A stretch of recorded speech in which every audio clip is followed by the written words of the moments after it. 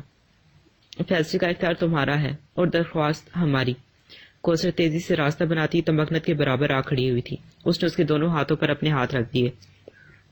زندگی بھر اس کے ساتھ رہنا، ہنسنا، بولنا، رونا، خوشیاں دیکھنا، غم جھیلنا، مگر اسے معاف نہ کرنا. اب کی بات اختیار تمہارا ہے تمکنت اظہر سعید. معاف کر دو گی تو ساری عمر شرم سے پانی پانی رہے گا، نظروں سے نظریں ملانے کے مقابل نہ ہوگا. معاف نہ کیا تو جیے گا ایک احساس جرم کے ساتھ آخری سانس تک. ان 13 سالوں کے ایک ایک اذیت ناک پل کا حساب روز حشر کے لیے رکھ دینا، مگر اللہ کے لیے اپنی زندگی کو میدان حشر نہ بناؤ جہاں سورج کندھوں پر سواری کرے گا. کوثر کونیوں سے اوپر اس کے بازو پکڑے اسے جھنجھوڑتے ہوئے کہہ رہی تھی. بارش نے یقیناً چہرے بھگو دیے تھے، مگر آنکھوں میں ڈولتی سرخی آنسوؤں کے ساتھ تھی. تمکنت منہ سے کچھ نہیں بولی تھی. اس کا دماغ، آنکھیں، دل، سوچ سب ساتھ چھوڑ گئے تھے. اس نے کتاب الہی کو سینے میں بھینچ کر رکھا تھا. وہ دیوار سے جا لگی.